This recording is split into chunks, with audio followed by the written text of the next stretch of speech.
Towards where Davy Rogers is up. Rogers swings the left. Oh, Davy Rogers! What a goal by Davy Rogers!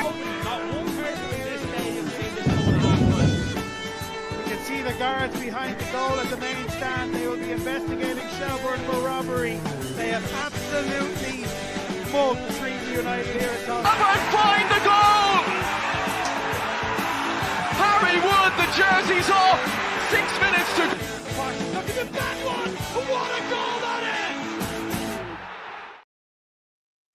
Hi folks, welcome to another episode of the League of Islands series. We started this stuff last week, and the feedback was so positive that we had no other option than be here again. And that's the approach. We're going to be here every Thursday, 7 p.m. I don't see any reason to stop this. It's a great start. I cannot imagine how much promising could that be as it happened last week. So for the purpose of today, I have Cornell. He is back. Hello. He was delighting the viewers last week. I have Matthew Dooley, sorry. He's managed to switch on the camera, so you're very welcome. Yeah. It was having some technical issues. So he's representing the LOITalk team, and I have Davin Nolan from St Patricks. So he'll talk to us about their prospects for the upcoming division, starting in a couple of years. So I think that's also of interest. And at the middle, we'll talk about last weekend games and what we expect for this weekend. So there's plenty to go through. We want this session to be interactive like last time. So the chat box is open. Put the stuff there. If it's something they are talking, we'll comment your words. If you want to add something, this is a free format conversation. So we're going to make it as natural and spontaneous as possible. I also want to encourage people to subscribe to the channel, to like and share, all that stuff that content creators do all the time. So I'm going to start with Dave, since he is our special guest here. So thank you very much for being with us this evening. I want to ask you to give us an overview about St Patricks. Yeah, so St Patsy White, a Ringsend-based club. Next year they'll celebrate 90 years in football. Club is based in Irishtown Stadium, which is has a bit of history in the League of Ireland. Shelbourne played there previously, back in the 50s. And we compete in the Leinster Senior League, the Senior 1 division, so that's the second from the top. And we've two teams in the Leinster Senior League, so our Senior 1 team, which would be, for example, we played in the FAI Cup there only 18 months ago against Wexford in the last 16, and then we'd have a Saturday side, which would be like our reserve team. And then outside of that, we have a couple of other adult teams. We have a ladies team in the Eastern Women's Football League, in the top division, and in over 35s, which would be a lot of our former players playing in that team. So we don't have any youths because we have a schoolboy, schoolgirl club just literally around the corner from us in Cambridge FC. So we collaborate very closely with them. So we do our thing in senior football. They do their thing in the youths, and players from the youth side of it would come through then over time and play senior football with us. So yeah, the club has been in the Leinster Senior League since 1997. Prior to that, would have played in the likes of the AUL, the Amateur Football League, all the various different junior leagues, and would have won many trophies over the years. FAI Junior Cup champions in 1946 and 1979.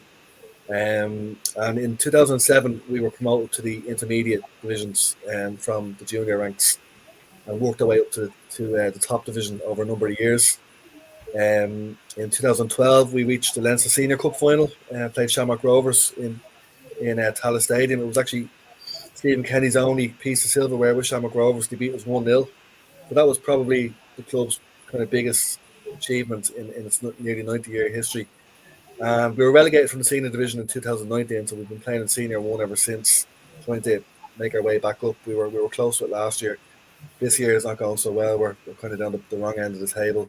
I'm just hoping to avoid the drop and go again next year. So yeah, the club has been, like I said, been around football for a long time, and we've about 100 members in terms of players, and a very strong committee. With a clubhouse on the grounds of Orishtown Stadium that was built in 2021 at quite considerable cost. So we have very modern facilities, 4 very large dressing rooms, like a communal room, like a players' lounge type of thing, physiotherapy facilities, basically everything that you would need for a modern football club to be able to run. And we use the pitch in Orishtown Stadium, the grass pitch, and also the Astro, which is just about 100 yards away from Orishtown Stadium in Wicklow. Right. Now, in terms of the future, so what was the rationale for St Patricks to apply for the third tier? What are the main motivators?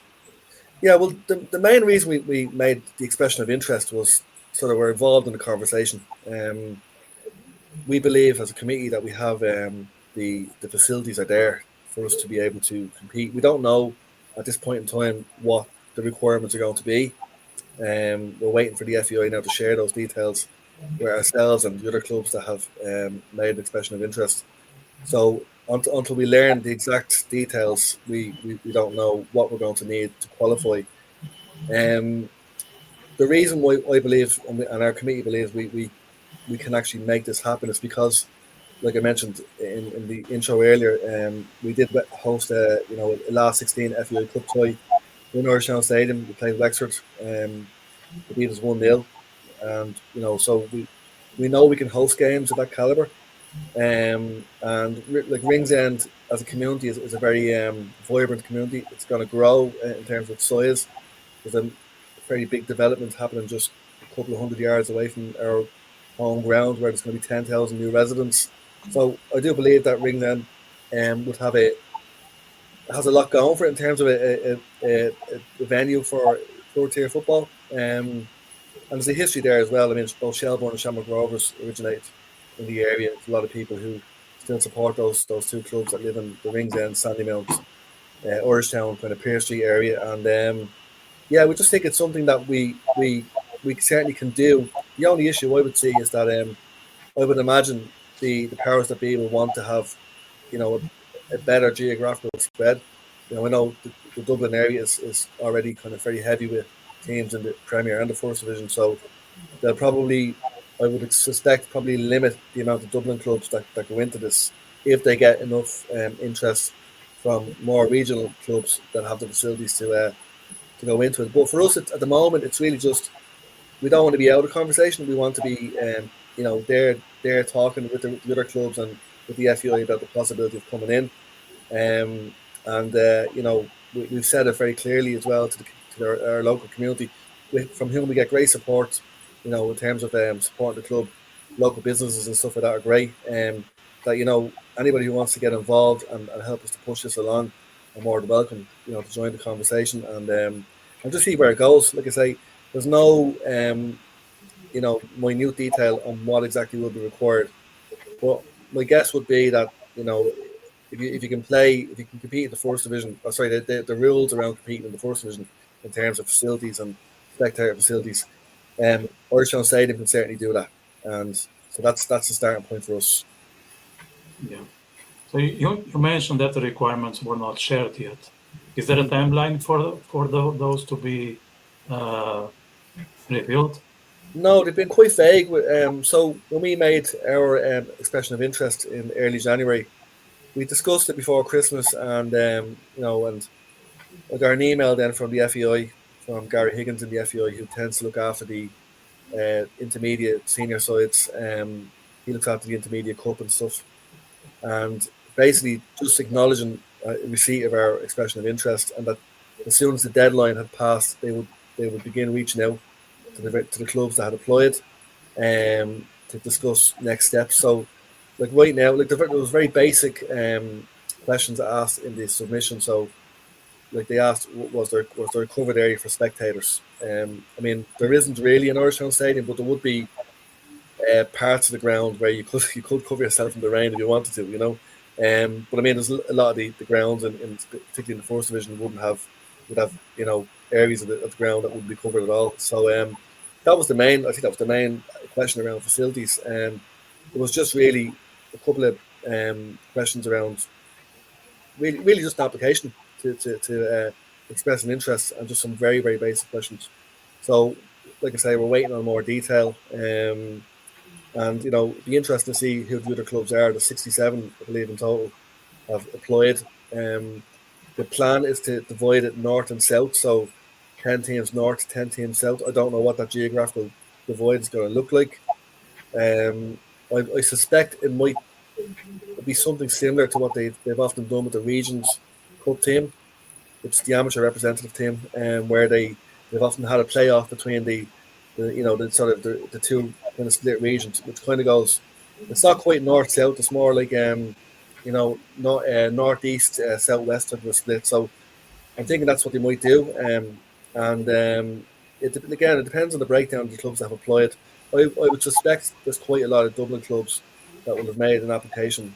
And there's many teams in the Leinster Senior League, particularly in the top two divisions, that would have the facilities, to cater for this particular competition. So, until we see more detail and understand exactly who's applied, it's kind of difficult to say where we are at this stage. Yeah. One more question, but I just want to say to people out there, if they can put the questions in the chat box, and Dave is happy to answer. And Cornell or Matt, maybe I can turn to you if you have anything to ask. Maybe Cornell, I can see you. Yeah, David, I'm just wondering, what's your thoughts on Shamrock Rovers? It's been reported that potentially they want to pull in a B team. I'm just wondering what's your kind of take on the idea of B teams being in this hypothetical, this future third tier? In principle, I wouldn't have an option. Wouldn't have a problem with it. I guess the Shamrock Rovers B team would be very strong. When we played Shamrock Rovers in the final of the Leinster Senior Cup in 2012, we would have played mostly their reserve team. They were playing an amateur club, so they didn't put their strongest side out, and we were able to compete. So I think a B team would be obviously strong, but I think most certainly the top Leinster Senior League teams would be more than capable of competing with the League of Ireland B team. Like a lot of the players that are playing in the Leinster Senior League are guys that would have had aspirations to play professional football at some point in their playing career. Maybe they didn't have the commitment to do it, or injuries held them back or whatever. So some very good players around the league. I guess if you're going into it, if you are in a tier 1 or tier 3 or even tier 4, because there are plans to expand it into a 4th tier, I believe. You're going to attract players, that will have aspirations to play League of Ireland, and they'll see this as an opportunity for themselves in the shop window. To give you a really good example of that, one of our former players, believe it or not, if you're not already aware, is Daniel Kelly, who's with Shelbourne now. Daniel played with Cambridge FC, went under the radar, and then he went to senior football, played for us for one season, played for Crumlin United for a season, then came back to us, and then Bray came in and signed him at Christmas time, and his career went off from there. So, the Leinster Senior League and the amateur ranks is a great place for players who have maybe missed the boat to showcase their talents. But I think a tier 3 setup is even better in the sense that it's going to be part of the overall League of Ireland structure. So, I think it's the B. Going back to your question, B teams, I wouldn't have an issue. I don't think many clubs will do it. Shamrock Rovers are the only ones that have done it in recent years. I thought it was a bit shambolic to play a B team in the 1st division. It makes more sense to have a B team in a 3rd or 4th tier. Again, I wouldn't see that being a problem. I don't think it will mean that Shamrock Rovers are overly strong. Obviously, they can't get promoted beyond the 1st division, which would be an issue. Like you take UCD, for example, would have a team in the Leinster Senior League. I'm assuming that they won't be bothering with the tier 3 because they're already the League of Ireland club, So, but yeah, from my perspective, I wouldn't see an issue. I think if Shamrock Rovers need another opportunity to play their players and to give them some game time, then this is a good opportunity for them to do that. Cornell, anything from you? Yes. What's your take on the League of Ireland introducing the Irish non-league? What's your thoughts and your opinions on that? Well, I've long been a critic of the FEI because they get more wrong than they get right. But I think on this particular thing, they've hit the nail on the head. Like amateur grassroots football in this country is a mess. In my opinion, it's a mess. Like there's just all these different leagues doing their own thing, making their own decisions. Even at the moment, there's like a big divide in terms of like moving to a calendar year season, which I think makes perfect sense. You know, the month of December, there's very little football played at amateur level because people are taking a break for the Christmas period. And then in January, it tends to be a washout in terms of weather. And, you know, amateur clubs don't have the facilities necessarily to contend with really bad weather and pitches tend to be off. So I think this is bringing a structure to it. Like the Leinster Senior League is a brilliant league. It's probably the best run league in the country. We've been in it for a long time, and I would have always thought that if they were going to go down this road, they would have regionalised it and have like the Leinster Senior League being the Leinster representative, the Munster Senior League in Munster, which is also a very strong and well-run league. But the problem is there's no Connacht Senior League, or at least there isn't anymore. There's no Ulster Senior League anymore. So I guess this was the obvious way to go. The impact it'll have on the likes of the Leinster Senior League, I guess, remains to be seen. I'm pretty sure that the officers in the league seem to be supportive of this because they will be supportive of what the FEI are doing. So this is a level that will drop in above the senior division, and it just creates a better pyramid. Is the word I think Mark Cannon's been using, and a bit more of a structure. Because, like I say, it's kind of like it's just a mess, I think, and there's too many leagues, and there needs to be an element of consolidation. And not just with leagues, but also in grassroots, there's a lot of clubs. There's probably too many clubs, and in terms of if you were to take the common system that's there now, FEI Connect is a database now of players and clubs that's really accurate, and I'm pretty sure you could pull the information from that and see that there's probably more clubs than there is enough players. And what tends to happen is then you've got some clubs who fold or go under because they can't attract players, so they've gone to the club down the road. And it needs to be, I think, something closer to the GAA's parish-based system where you've one club in one community, or two clubs maybe at max. I know in our area in Ringsend, there's about 5 or 6 different clubs competing for all the same local players. So so I think it's a better structure. There's an element of consolidation to it, and I think it's the right way to go. And that's why, like, as a club, and I don't speak. I speak on behalf of the club. I don't speak from my own personal opinions on this. We believe it's the right way to go, and I think, like I say, the FEI don't get a lot of things right, but in this case, I think they're going in the right direction. So we got a question here from Matt. I'm going to put it on the screen and read it out loud. Do you think the vagueness in regard to the third tier is because of a lack of organization on the FEI part? Well, I think maybe like the vagueness in terms of what's required. I think I would say they already have all those requirements in place. Like they're going to mirror, what's required to be in the League of Ireland. I mean, they had the old. I'm not sure if it's still a thing, but they had the old licensing system. So you have to have certain, I guess, governance and facilities in place to play at that level.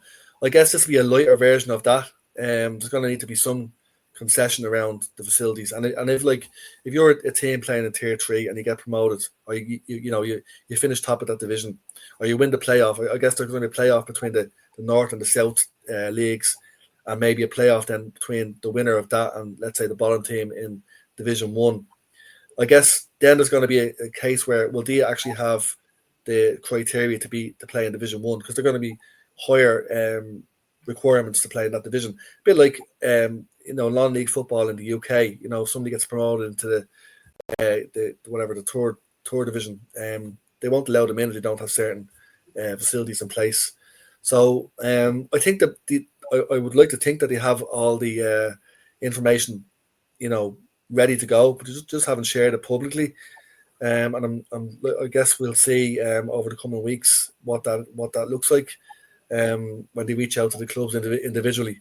So, but again, I don't know what the next steps are, and I would say it would be it is typical that they're not being more upfront about it, and maybe there are probably clubs out there that haven't bothered putting in an application because they just don't know what it's all about. But an expression of interest is not really an application; it's more, we like to look at this, tell us more, and that's really where we're at the moment.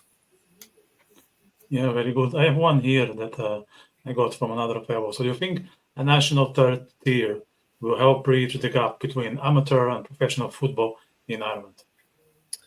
Well, yes, because it's a structured league that will require, I guess, more professionalism. I know it's an amateur division, but you'll have higher caliber of officials. For example, the officials in Leicester League, don't get me wrong, are excellent at amateur level. But I guess they'll use this as an opportunity to give some of the younger League of Ireland referees more exposure. So yeah, there's a structure to it, whereas the Leinster Senior League is, it's its own league. It runs independently, obviously under the direction of the FUI and the LFA. But I just think, there's a structure there that's just not there right now. And if you look at other countries, there is we get guys coming to our club, particularly because of where we're based. We're very close to the city. We're very near to the tech hub in Dublin, where the likes of Google and Facebook and all those big companies are based. And we get a lot of guys coming to our club, that are working for these companies from the likes of Spain or Italy, or, and they would come to us and to play with us and get involved. And I'm usually the person that's dealing with them in terms of their international transfer. And they'll say, "Oh, I played in the 6th division in Spain," So obviously there's a structure in Spain where you've got the top professional leagues, and then as you go down, it's League 6, League 7, League 8, whatever. And when a guy comes along from, Spanish player says, "I've played, 6th division football in Spain," you kind of know straight away that's probably on a par with what a third tier would look like here. So I just think it gives a structure that's not currently there. And I think it does bridge the gap. Yeah, I mentioned earlier about players that have gone on from the Leinster Senior League and gone on to have very successful, careers in the League of Ireland. I think you'll see more of that with a tier 3 system, because players that finish at under 18s in schoolboy football maybe lose interest because they're not getting enough game time in the Leinster Senior League, because it's a very tough, division to play in. There's a lot of guys that would be, sometimes ex-pros, ex-League of Ireland players, and as I mentioned earlier, guys that would have had designs on playing, professional football or semi-professional football. So they maybe don't always get the opportunity. I think this tier 3 and potentially a tier 4 will give more of those younger players coming through from schoolboy football the opportunity to actually play in a national league setup and improve their own game and put themselves in the shop window. So Matt has another question. He's very keen in asking you stuff. He's asking, does the club see this as an opportunity to grow?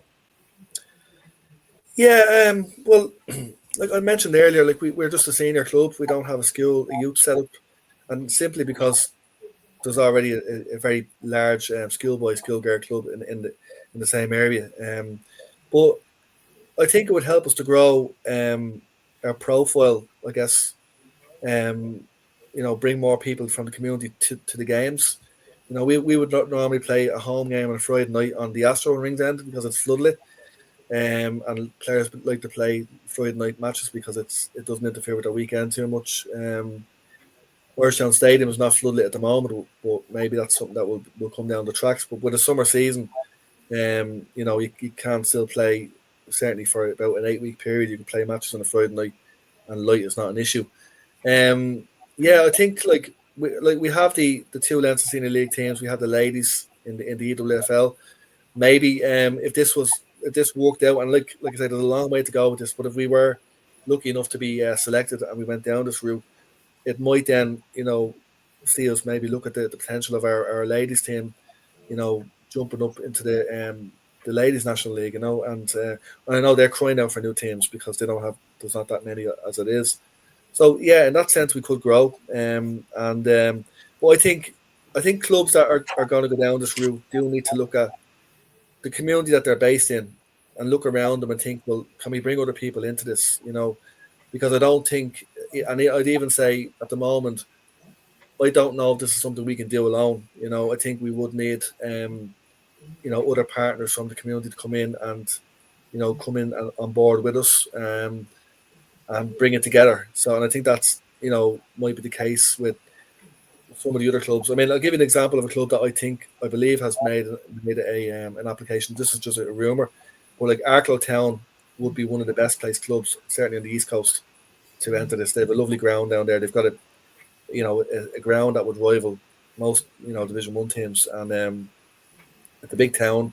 Their ground is quite close to the town centre, so it's a 7 or 8 minute walk away. I think it needs to be for this to work. It needs to be in communities where the ground is accessible, and there's lots of it needs to be an occasion. You want people to come to the game, have a burger, maybe they might go for a beer afterwards. It can't be an out of town ground where you have to drive to it or, it's inaccessible. I think it needs to be, and that's why I think Ringsend is very well placed in Dublin. But I think we're going to be competing with other clubs that probably have more going for them at the moment than we would. So, but yeah, just going back to the initial question, I think we would keep our existence in the Leinster Senior League. We need to have a reserve team there anyway, and probably a tour team if possible. And then of course with the ladies, we'd like to grow that, and our over 35s they do their thing, and that's a separate sort of entity. But yeah, we'd like to think we can grow our support and our membership, and stabilize ourselves to a point where we can compete in that tour division. Because there's going to be additional costs associated with traveling around. Like at the moment, our biggest kind of distance to travel in the division we're in now would be Arklow Town and Edenderry, which are an hour and a half drive. But I mean, with this regional, this kind of north south split, we're probably looking at, if there's any teams in the Donegal area or Galway area that enter this, and we're in the league with them, you're looking at quite a considerable cost to get to away matches. So we would need to grow in terms of our sponsorship and our ability to raise funds to keep that going. So, yeah. So best of luck for the application. I'll be cheering for you guys. I just want to say in a personal level that I got my first office job here in Dublin, in Ringsend. So I have all the reasons to support you on this. So I'll be one of those guys who will be on 9 to 5, Monday, Friday, and happy will join the game on Friday evening.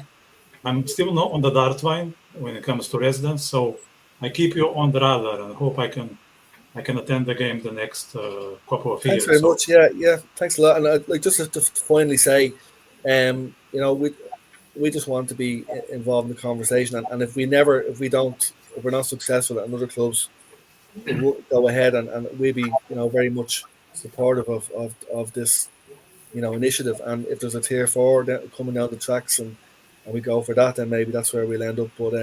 But for me, on a personal note, I just love to see the game in the country grow. I think when there's better structures in place and it makes more sense, then it will grow and people will get behind it. So, but yeah, that's my, and our club, we're always progressive and always want to, improve what we're doing. So this is just another facet of that. So, well, listen, guys, thanks for having me on. I appreciate the opportunity to talk about it, and best of luck with the podcast going forward. Yeah, thanks very much, and keep in touch. Thanks for coming on, David. Thank you. Thanks, guys.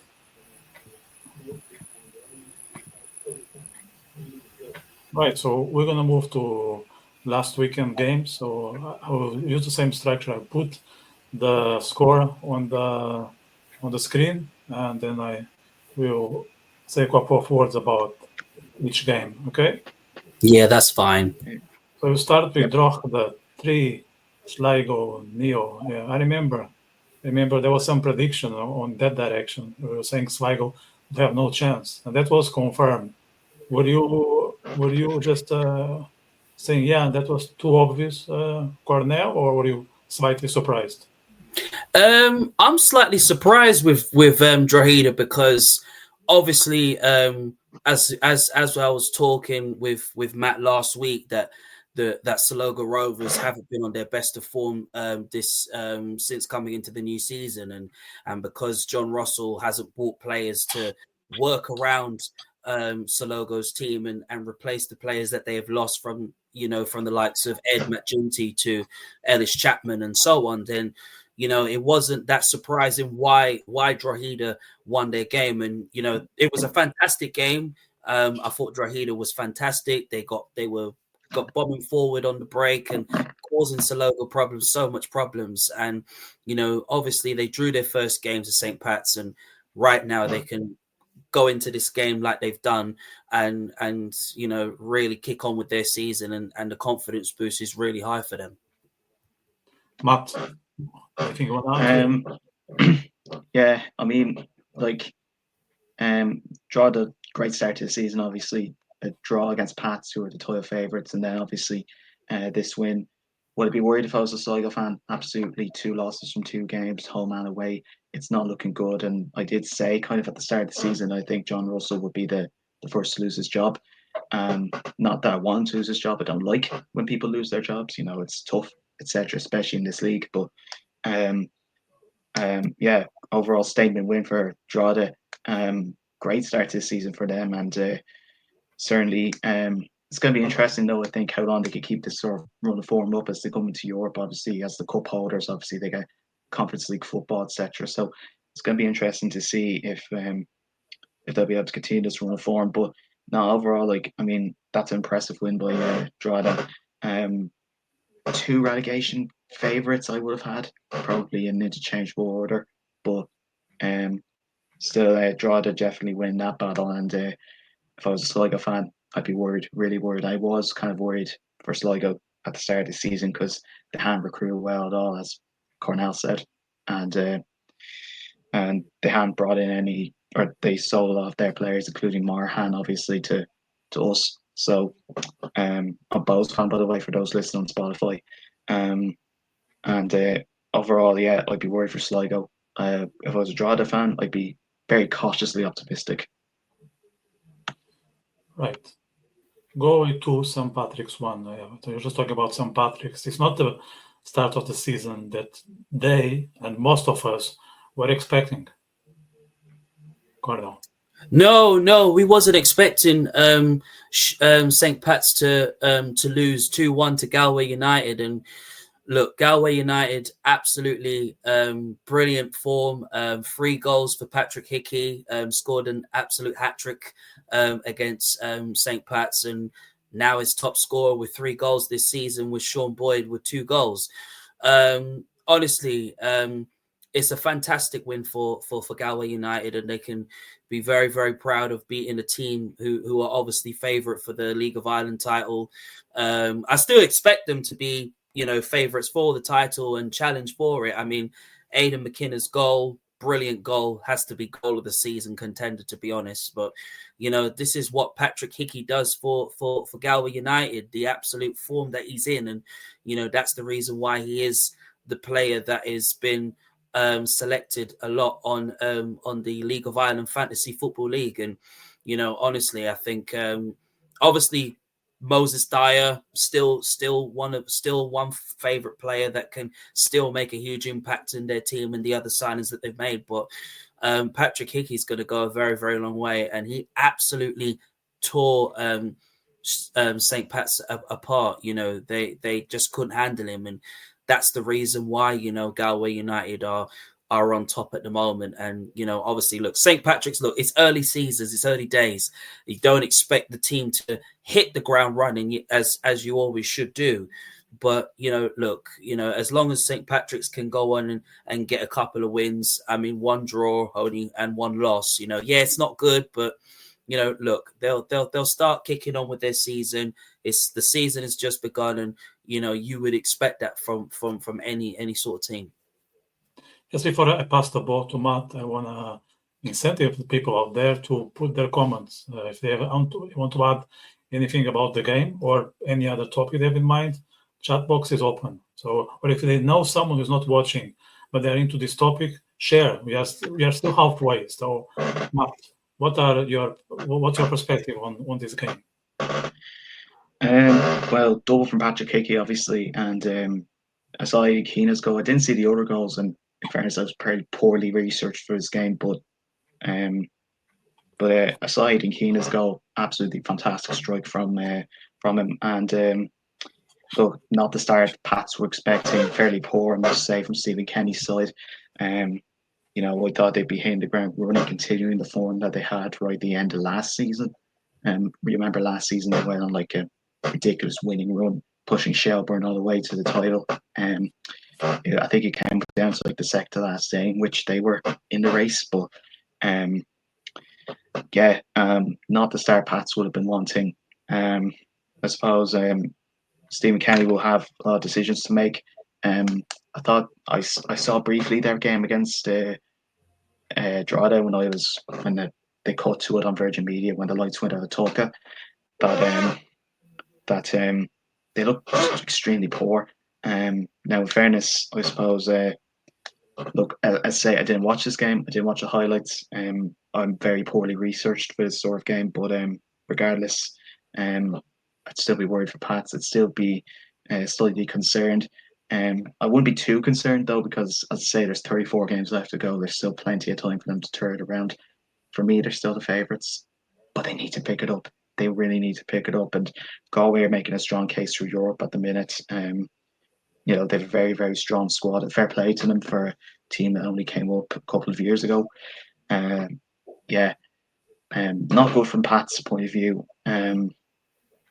For Galway, fantastic start. And hopefully from their point of view, they can continue this. And there's no pressure of Europe. So potentially maybe Galway United outside shot of Europe, maybe finish above us.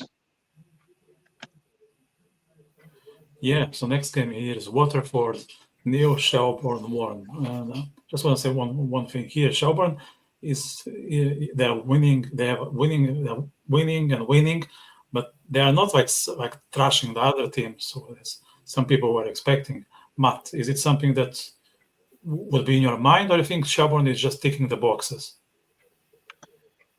They're doing what they need to do, really. They were solid enough against Derry. They could have easily scored 5 or 6. Odebeko definitely shut people up, I thought, against Derry. It looked like he almost was wearing his right shoe on his left shoe and vice versa.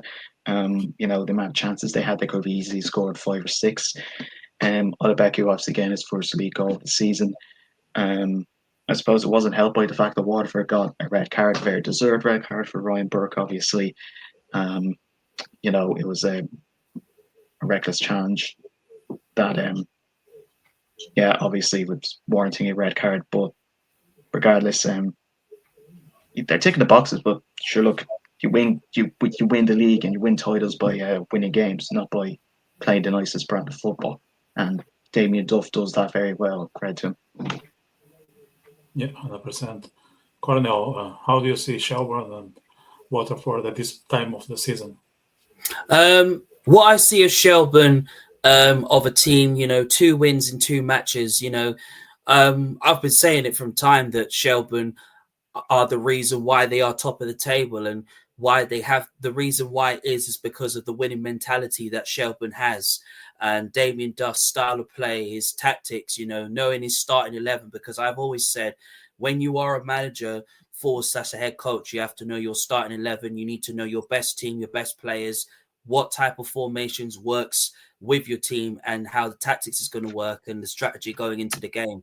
And Shelbourne went into this game believing that they could go on and win against Waterford, which you have to give Waterford the best credit that they deserve. They had created loads of chances and really tried to open up the Shelbourne defence, but they stood firm, they stood tall, and they got the job done.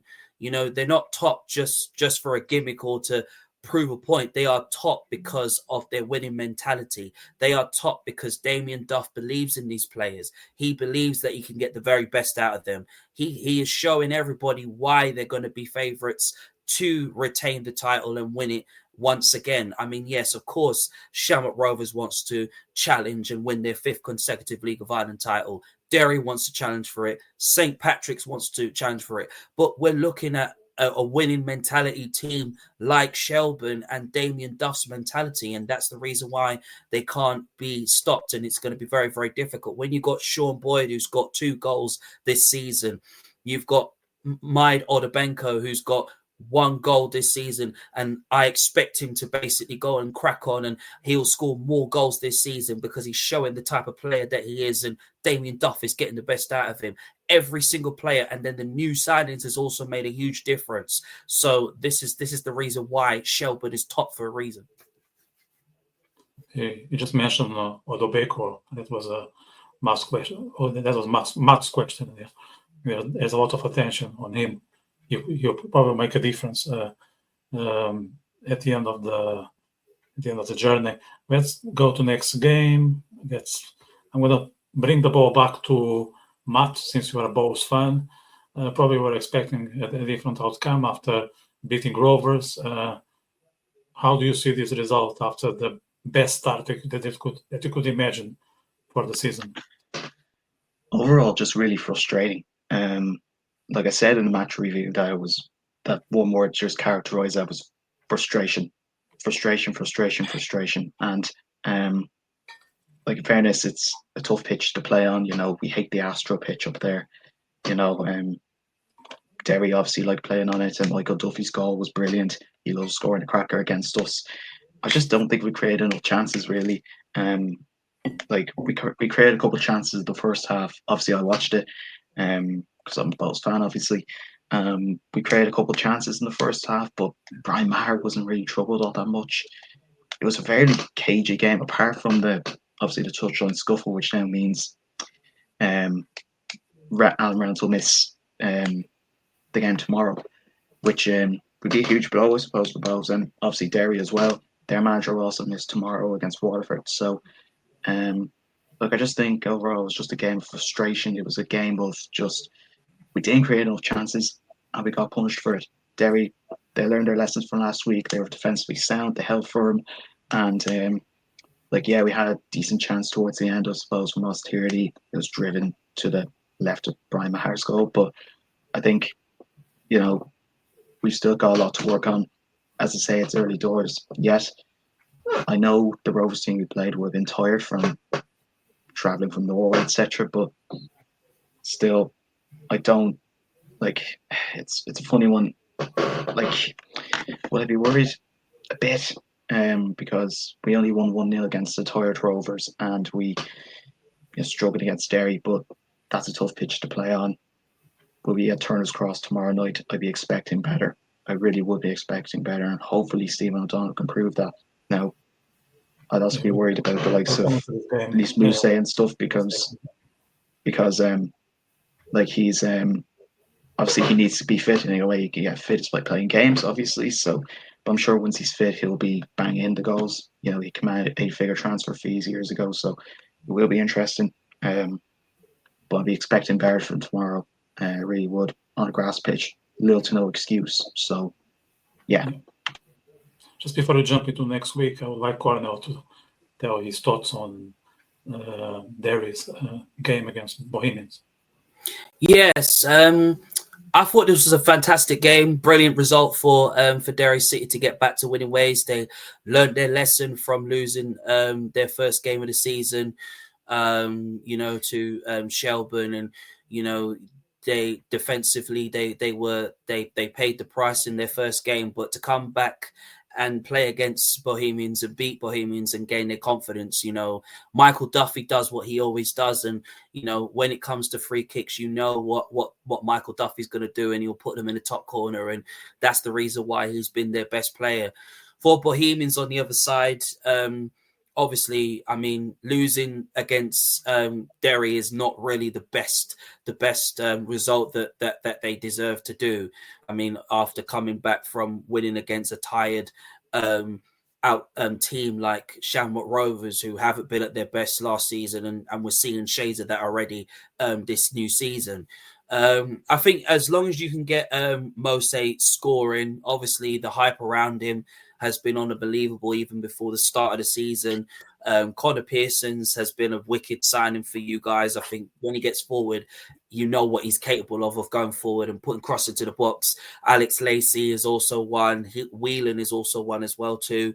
I think is going to really do wonders for you. And last season, obviously, you guys didn't have a striker for Bohemians. I mean, obviously, replacing off Alabi was very, very difficult, but you really bought a striker who could really make a lot of ends meet. And Whelan and Moset, obviously, not forgetting Tierney as well in that midfield role as well too. So I think if it's very vital and very important that Bohemians win the next game and try and get a winning run back on track so they can challenge, because I still favour Bohemians to finish in the European places this season and really keep going. And I think Alan Reynolds obviously can get the very best out of Bohemians and out of this team. Yes, they lacked the squad depth last season, and that's the reason why they were questioned last season of where they go as a team. But Reynolds has really gone into this team and brought in players that he feels that can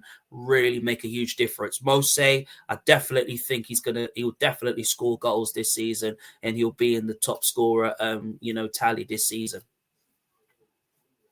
Yeah, so before I move to next weekend or this weekend games, a couple of words about a game that was meant to happen and it didn't, which was Rovers against Cork City. Now, myself as a Cork City fan, I was deeply frustrated. I got to know that the game was postponed when I was literally dropping off the bus after 1.5 hours commuting from County Wicklow. So that was quite frustrating. I want to express my disappointment with the way how the FAI managed this. I don't know exactly who is to blame, but I said the inspectors did an awful job.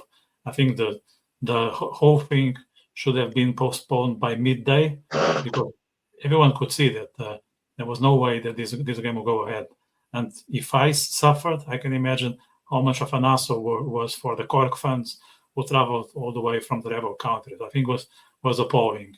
Cornell, do you want to add something into my remarks? Yeah, I think when I saw this, I was looking forward to Shamrock Rovers and Cork City to going ahead, and then I see on social media on X on Sunday that the game was supposed to go ahead, and they did about 3 inspections on the pitch to make sure that the pitch was all right. Then there was another tweet coming out saying that the game is going ahead, and I was like, well, fantastic if it's going ahead. Because as a professional footballer, you these are the type of conditions that you are supposed to play. And then the next message I saw was that the game had basically has been called off and been postponed, and that it's no longer going ahead. And you got to feel for those Cork City fans that paid their money to go and see that game, and who's watching from at home and who's watching in the stadium. So I think if they knew that the game was going to be postponed or the pitch was in no use of being played, then I feel for me that maybe they should have just said, you know what, listen, just call it off and just postpone the game. So I think some of the staff have to be held responsible for their actions. If you know the pitch is not in a good condition, don't let the game go ahead. Call it off, postpone it.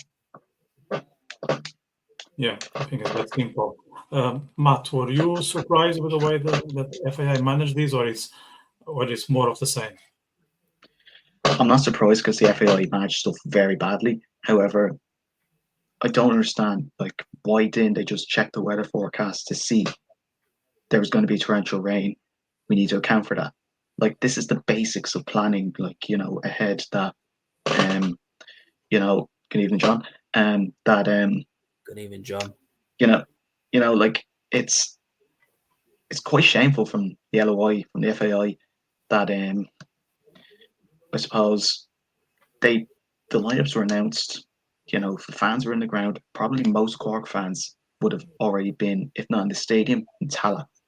So I don't understand how, for the love of God, you could drag Cork fans all the way after telling them twice that the game's on, only for them to basically be told, actually, no, it's called off. Like, they could just delay the game. They could just delay it until 7:45. Allow the ground staff, who, by the way, I'm not having a go at here. The ground staff are doing amazing work, trying to get the games going ahead. But they should have let the ground staff just do their work. But at the same time, it also smacks of really bad planning as well, because there's a European game there on Thursday which went to extra time. Okay, that's 2.5. That's like what, a solid nearly 2.5. That's like 2 hours. Then the Ireland women's match on the Friday night, so it's 3.5 hours. 3.5 hours of football with torrential rain that was meant to be forecast for the Sunday. You're not good, and you don't mean to tell me that wasn't going to cause any issues. Like, it was a joke, and it was just really badly handled. And like, now Irish Rail aren't going to refund Cork their tickets, and probably rightly so, because they're not really involved in this LOI thing. But honestly, there needs to be some sort of, not investigation, but lessons really need to be learned, and they need to make sure it doesn't happen again. If there's any doubt whatsoever as to whether or not the game could get suspended, if they're needed to do another pitch inspection, just call it off before the fans have left the house. It's a joke. And I know it was a pain in the arse for you, Vitor, but imagine the pain in the arse for many Cork fans. Like, it's just ridiculous. And 100%. It's a shame, because not only did I waste time making a graphic for it, we also didn't get our football, which, I was looking forward to. I was looking forward to watching a game as a neutral, even though obviously I hate Rovers and stuff, but I was looking forward to watching a game as a neutral. I wasn't able to do that. But look, hopefully this doesn't happen again. It can't happen again. But it's the FAI at the end of the day. So let me bring this to attention, something I spotted on social media. So if you were traveling all the way from Cork to attend the game on Sunday, and you still have the ticket, okay?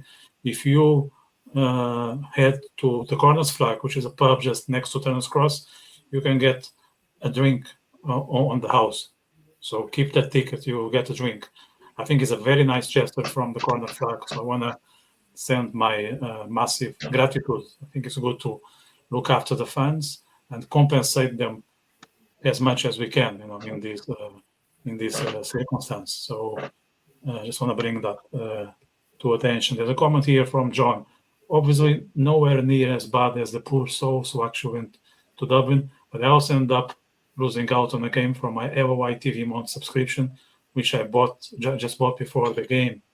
Maybe that should be refunded as well. There should be some sort of compensation for those who bought the ticket on TV. And that's a cost. It's also a cost. Before we move on to these weekend games, it's something we haven't covered last Thursday, but maybe it's worth having just a brief chat. The first division. So we won't go game by game, but if you guys can say a couple of sentences about where are we at the moment, any highlights. So I keep the ball with you, Matt. Well, I think for starters, you have to, firstly, 2 games were called off. UCD Bray and Longford Wexford due to waterlogged pitches, but they were actually called off in a much better manner as far as I know. But regardless, I think my big highlight has to be Treaty United beating Athlone Town by 5-0 in Athlone's own backyard. Obviously, Athlone came in as the favourites or one of the favourites, along with maybe Dundalk, to go straight up to the Premier Division. I don't but I'm extremely worried if I was an Athlone fan. Obviously, 2 games, 2 losses, minus 6 goal difference, bottom of the league. Especially losing to a side who bought a 2-0 lead at home the previous week to Cove. Obviously, there was a 0-0 draw then. Speaking of which, there was a 0-0 draw at Cove, which you remember, obviously, one of our lads was actually at as a media and got to speak to Cove manager afterwards, which was really nice. So anyone from Cove is this massive shout out to you guys. And obviously Dundalk continuing their good start to the season in Donegal, 1-0 win over Finn Harps. 2 wins from 2. Dundalk are making a decent case for themselves. Obviously, they're cagey enough wins. A second minute goal from Sean Keogh did it for them, but they're doing enough at the minute. And from an Athlone fans' point of view, definitely really worried because you're bottom of the league, you're one of the favourites to go straight back up, and you're losing 5-0 on your own patch. Especially considering, I believe that was Treaty's only 5 shots on target. So very worrying in terms of maybe the goalkeeping situation, etc. I didn't watch the match because it was on the same day, obviously, as Bow's match, but I'd be extremely worried nonetheless. Cornell, any thoughts on the first division? Yes, my thoughts on the first division. Dundalk extending their unbeaten run. Dundalk are showing why they are the favourites to win the first division. For them to do what they did against Finn Harps, I think is brilliant. And Treaty United also, obviously. Lee Devitt as well, who scored a hat trick, winning 5-0. I think Treaty United are also to be considered as favourites as well, and challengers to win the first division as well, as long as Dundalk do it as well too. But it's been it's fantastic in the first division, and you've got Kerry FC as well, who's also on fire as well. So it's brilliant in the first division. Right, we just got a comment here from John Brennan. He said, I was at Treaty Athlone Friday night, delighted with our lad's performance. I miss Lee G. Lynch from the team. Lee David, different class, important to be back up tomorrow night against Harps. Yeah, I'll be very happy if I'll be a Treaty fan for sure. So let's move to this weekend games. There's a lot to talk about it, so we'll try to be concise. Let's start with Cork Bows. So I just want to say a couple of things on this game. I think Cork would be quite frustrated after not playing last Sunday, because they would have taken advantage, and they need to win, because it was not quite. I think it wasn't positive to concede the equalizer with Galway. It's not that Galway did a bad game, but it happened just at the very last stage of the game. So I think they're going to start the game with the intent to win. Do they have the skills for it? I don't know. How do you see it as a Bows fan, Matt?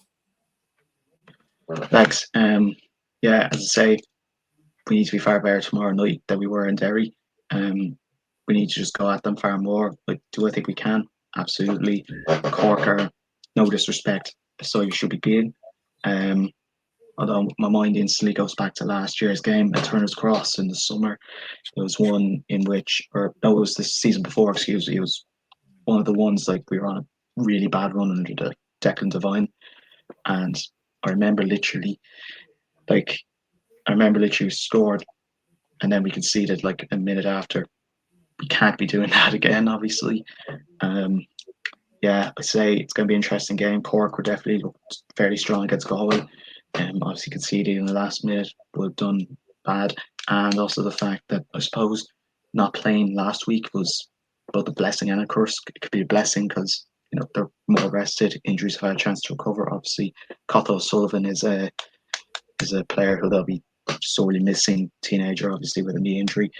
But apart from that, and then it could also be a curse because they could also be fairly rusty. Especially considering they've only had one game under their belt. Bows have had 2, so it could be interesting. And I don't know what to expect. I could honestly see us drawing 2-2. I really could. But then at the same time, our defense actually looks solid enough. The goal we could see it last week was a set piece. It was just a piece of brilliance. But overall, we were defensively fairly solid. So I'd say 2-1 win for us. Right. Cornell, what's your prediction? My prediction on this game, Bohemians need a win. Obviously, they need to strike back after losing their game last week, and obviously, I think as long as they can get a very fantastic run going and get back to winning ways, then Bohemians will be all right. But Cork City obviously will be very, very extremely frustrated about their game against Shamrock Rovers being postponed, and they will want to try and keep their form going as well when you've got Maguire in there and you've got Keating in there as well too and Bolger in there, then it is very, very difficult. Obviously, Cathal O'Sullivan is injured at the moment, and that's a big, big blow because, he's the next future of the League of Ireland, and at the age of 17 years old, he's like a young Phil Foden sort of type of player. But I think like Cork City will be up for this game. They'll be coming into this game with high expectations for them to go on and win and to get all 3 points. But Bohemians will want it more than Cork City. So I think for me, I'll definitely say 2-1 to Cork City. Right. So let's move to next one. I know Matthew, you are on a rush, so I will let you start. The big Dublin derby is here. Shelbourne, Shamrock. Yep. Shams obviously Ringsend derby as it's known, even though they don't neither in Ringsend anymore. They don't know where they are. They're drunk clearly. That's a joke for legal reasons. But regardless, I think it's definitely going to be an interesting match. Obviously, similar to Cork Rovers. Obviously, they didn't play during the week, but I suppose the blessing of being knocked out of Europe is they've now had a chance to fully kind of focus on the league and full focus on the league. Shells, obviously, as I say, 2 wins on the trot. They're top of the league right now. Will they go for 2 in a row? There's a possibility. I'm not ruling them out. I'm not ruling them in yet. It's only 2 games. But at the same time, Rovers, obviously, they were tired against us. They were very, very tired looking against us. You could tell that. They'll be fresher this week. Again, there could be the rustiness setting in. But still, I think it's going to be a decent game. I'm going to go for a Shells win here. I say the likes of Sean Boyd, Meepo, Becco, they'll be fairly key again. And, Becco's now got his shooting boots on. So fingers crossed for Michelle's point of view that he'll be able to hit the back of the net this time, because as I say, against Derry last time they were at Talca Park, they could have easily scored 5 or 6 goals. They really could have. It was very one-sided. So absolutely, I think it's going to be a very good game. I say Shells will win it. Shells will edge it 2-0. Right. Cornell, do you think Shamrock can afford to lose again? They can't afford to lose again. I mean, look, they lost in the Dublin derby to Bohemians. They lost in Europe on penalties, and they look like tired. They look like a tired of a team that obviously haven't been at their best. Like last season, they wasn't at their best, and that had proven that. But this game obviously is a big another Dublin derby where it's now a nothing for Shamrock Rovers. Like Shelbourne are already the team that they are already for a reason, because of the winning mentality that they have. But every time you look at Shamrock Rovers' team right now, and you look at their defense, you look at their midfield, like their strikers up front, they've only got Aaron Green, they've only got Rory Gaffney, who's in and out of the team, so they still haven't replaced Johnny Kenny, and until that obviously that search is over. I mean, if they do bring in Ofalabi in the summer, which looks likely they're going to do that, then he will definitely help them get up the table. They haven't replaced Poom in this team, they haven't replaced Neil Ferrugia in the team, so it is very, very difficult. Depending on how Stephen Bradley lines Shamrock Rovers up, it's going to be very, very interesting. I mean, obviously, they need another winger to be added to their team. If they add Asamoah to their team from Wigan in the EFL League One, they've got a huge chance. I still consider them as favourites to challenge for the League of Ireland title and to win their 5th consecutive League of Ireland title. But if they want to do that, they have to, improve the squad a bit more. Stephen Bradley has to do that, because to challenge for the League of Ireland title, you've got to have a fantastic squad. Damien Duff has got a team challenging players who can really give 100% to their game. It's not to say, oh yes, they are a tired team. No, they're not. They are going strong because they have the winning mentality. Shamrock Rovers, when you look at them and you look at their team, you can't see no winning mentality in that team. Like, the best players out of that team right now is obviously Ma'enef. You've got obviously Dylan Watts, best passer in the team. You've got Jack Byrne, who's in and out of the team, and you got, Graham Burke is in that team right now, and Danny Mandroyu is in it. Obviously, signed a new multi-million deal with the club. But Shelbourne are the reason why they are top. They are favourites to win this game. And there's no way on earth that you can say that Shelbourne can't win this game. Shamrock Rovers, do I think they need to win this game? Yeah, they do. But it depends on how they line up and what style of play that Stephen Bradley does. So it's very, very difficult to say, does Shamrock win it? Do they not? It depends on what team they put. If they put the right team out and the right players out, they've got a huge chance. But right now, every time you look at Shamrock, you look at Shelbourne right now, they are just unstoppable right now, and you can't overlook the likes of Odabenko. You can't overlook the likes of Sean Boyd, Ellis Chapman in that team. Kerr McRoy is in that team. It is so difficult to rule them out, and then you got a defensive solid back line of Barrett and Gammon in this team and Tyreek Wilson in this team. So for me personally, with all due respect, I see Shelbourne winning it and Odabenko getting a brace against Shamrock Rovers. I would be very hesitant to put my money on this game. I don't know about you guys, but the Galway, to me, is unpredictable. Do you have the same approach to this game, Matt, or you can see who will be the winner? Yeah, thanks. Good wins obviously for both teams. Obviously they drew their first games this season. They won their last games, so it could be an interesting game. Drogheda, obviously, they put a decent performance against Sligo. Galway shocked everyone, I suppose, with that win against Pats. You're right. To be fair, I'd be struggling to predict a winner. Last season, last time they were at Drogheda Stadium, which changes its name every 5 minutes. Drogheda were 2-1 down in added time. They came back to win 3-2. Or sorry, Galway United were 2-1 down. They came back to win 3-2 in added time. So, it's good. These teams obviously have history. I'd be predicting a 2-all. It's too close to call. Cornell, are you more confident with the outcome of this game, or you are as hesitant as myself and Matt? This is a bit hesitant with this game, but for me, I can see Drogheda getting a win against Galway United.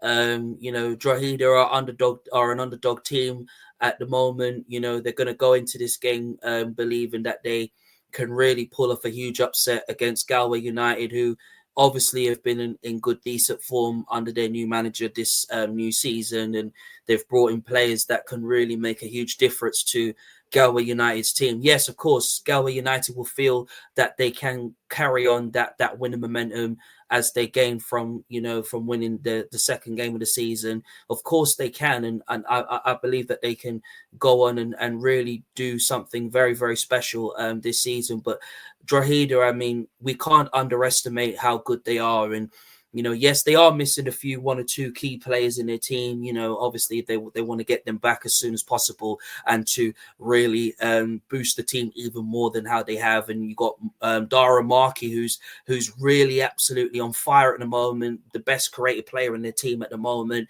You got Thomas Owala, obviously, that wants to score goals, and he's going to be one to watch as well too in the Drogheda team. But look, this is going to go in Drogheda's way for them to win against Galway United. Galway United will look the team, will also give everything they've got to Drogheda. But look, Drogheda is the underdogs, and that's the reason why they are they are where they are. And I favour them to obviously stay up this season, and never know. I even favour them possibly to go on and challenge for European football, even though they're in it already. But look, Drogheda's going to win this game, and they'll win it. They'll win it by 3 goals. Right. St Patricks, Sligo, St Patricks has to win. They have no excuse at this point, and with all the respect for Sligo, there's no other outcome except a victory, and a victory that is convincing, that will not leave any margin for doubt, that Pats are here, maybe not to lift the trophy, but at least to dispute it at the end. Matt, would you agree with me? Yeah. Again, full respect to Sligo fans, nothing against you, but Pats need to win this game. If they don't win this game, I'd be extremely worried. But on the same token, if Sligo lose by a lot, again, I'd be worried. Obviously, it was my favourites for the league versus my favourites to go straight down. So, on paper, it really should be a very convincing win, especially considering it's at home for Pats. It's in Inchicore. It's going to be hopefully for Pats, for Stephen Kenny, a good win. I'd certainly, if Pats were drawing even this game, forget it. Honestly, forget the title ambitions. In terms of they go heavily down my estimation. I know it will only be 3 games into this season, but they need to be beating teams like Sligo Rovers, who are down in the dumps.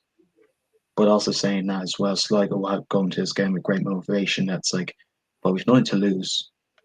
Let's just chuck everything at it. So it could be a decent game, but you should still expect Pats to win this. I think it's going to be the biggest margin of victory in the league this week. I think it's going to be a 4-1 win for Pats. And also, I'll have to quickly run after this, I'm afraid. So you have to do the last 2 games without me. I apologise. Yeah. I just put here on the screen. Derry Waterford, that's the last one. Okay. Tricky one, I think.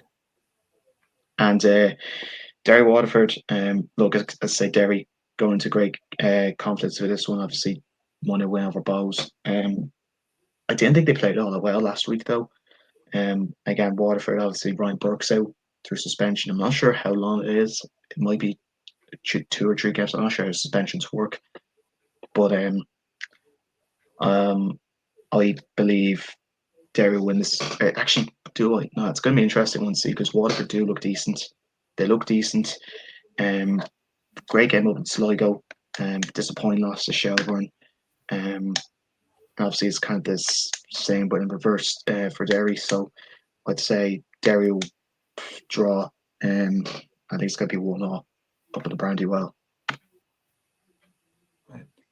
Right, I think you need to go. So thanks for your insights, Matt. The door is open, so hope we can see you the next upcoming weeks with your views on how the league is going, on what the fans can expect for the remainder of the season. Yeah, Thursday's always awkward for me because of training, etc. But I wanted to come on anyway because I'm a Bows fan, you're a Cork fan, so it's always going to be an interesting one. So, yeah, thanks very much, and hopefully I'll see you in the next few weeks. Yeah, all right. Take care. Yeah, take care. Yourselves, guys. Take care. Cheers, guys. Talk to you. Right. Okay, so go back to previous game with St Patricks Sligo. Cornell, you think St Patricks will be nervous to win the game, or they will recover the confidence they had at the end of last season? They'll be very, very confident going into this game versus Sligo Rovers. Sligo Rovers haven't been at their best form at all since the new season has started. Their best player at the moment is Jay Hickey. Scored a brilliant goal in the first game of the first day of the season, but despite bringing in Sargent and bringing in Matt Wolf, and obviously they brought in another striker in as well. The form hasn't really been going, and that's the reason why Saloka Rovers haven't been at their best at all. St Pat's obviously will want to respond from losing their second game of the season to Drogheda. This is a game that St Pat's will want to go into this game and believe that they can get a huge result. Obviously they haven't got a win as such yet. They've obviously drawn one game and lost one this season. So they'll be willing to go. I mean, Aidan McKenna obviously will want to get on the goals. Mulaney, Zebedee, and Simon Power as well. Obviously, Jamie Lennon is a big blow for them in that midfield as well. So it'd be very interesting to see how Barry Bagley fits in, how well Rommel Palmer obviously fits in as well too. So it'll be very interesting as well. And then I think seeing how Chris Forrester gets in as well when he's fit again. But look, I think Stephen Kenny will put his best 11 out against Saloka Rovers, and I think there's going to be a massacre in this game, and I can definitely see St Pat's winning this game against Saloka, and I think if Saloka don't win this game, which looks highly unlikely they won't, then John Russell is going to be out of a job, and I feel like whoever becomes the new Saloka manager it'll be very interesting. Yeah. The last game I have here is Derry Waterford. What's your perspective on this one? Is there any favorite? My perspectives on this game is that Derry City obviously got their win, fully well deserved last week. Hugely happy for Derry City and T and Lynch's team. I thought they approached the game very, very well on their win. They deserve to beat a Bohemian side who obviously went on to beat Shamrock Rovers in the first game of the season. So they'll have huge confidence going into the game. Michael Duffy, obviously, I think is just unbelievable. Can score out anywhere outside the box, can create assist. Boyce, obviously, Ferguson will want to make their impacts hugely known. Robbie Benson, Don Thomas will want to make his huge impacts and their huge impacts in the game as well. And I'll be very interested to see how they're going to react, with T and Lynch not being on the touchline, even though I think the red card, I don't think it was a red card, really, to be fair. But, look, it is what it is. And I'll be very interested to see how they operate. But definitely, I think Derry will come into this game believing they can get a result. Waterford, obviously, look, they are a huge team. And Waterford have shown that they can be huge underdogs, just like Drogheda can as well too. But the amount of if they can get Almond scoring like he did last season with 13 goals last season, I think they'll be all right and stuff. And I think they'll still challenge for European football, this season. But Derry City, I think they look like a different team this season, so won't put past them. Right. Yeah. Thanks for the insights. I think we are done with the games. There's only two comments here that I want to bring it to the table. One is from John. Let me just find it here. It said, I'm a bit concerned about us. I think he's referring to Cork City, if I'm not mistaken, having a 2 weeks break. I think we are at our best when we have rhythm, but I'm sure Team Clancy will have the last training at a high intensity. Yeah, I would agree with John. I think Team is very strong, especially on the psychological side of the house. He's good at motivating, and he keeps the adrenaline levels at the point that they are necessary for the games. How do you see Cork City having this 2 weeks break and then coming back to host both Cornell? The 2 week break for Cork City will do them justice. Obviously, it will give the manager a lot more time to know his team and to know his squad, to try and get them ready for their next game after they've played tomorrow, obviously. And I think obviously the 2 week break will really boost their confidence going into the game, to the amount of games that they got coming up. So I think it will do them very, very good. Now we have from John. Who would be your early shouts for player of the season? My early shouts for player of the season, I'll definitely say Maid Odabenko. Definitely Sean Boyd is definitely in there. I would definitely say Matt Healy as well, Shamrock Rovers, Ross Tierney as well is a possibility as well. Sean Maguire as well, I think is also one as well. So there's quite a few contenders in there for this new season, but definitely for me, if I had to pick anybody that deserves player of the season for me, it has to be Sean Boyd for me. Right, so we are coming to an end. I just want to thank everyone who attended this. It's very important having your input. It's not a one-side conversation. We want this to be interactive. That's how it was last week. That's how it was today, and that's the intent going forward. So let's keep this moving.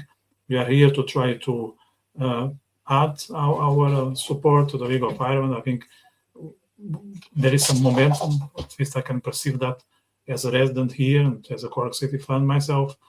We will be here every Thursday with more comments, discussions, and if you want to make sure that you won't miss next episode, just press this subscribe button, and we'll see each other again on Thursday, 7 in the evening. And I want to thank you, Cornell, again for being a star. Thank you very much for having me on the show tonight. It was absolutely amazing. All right, guys, have a good evening. Thank you. Cheers.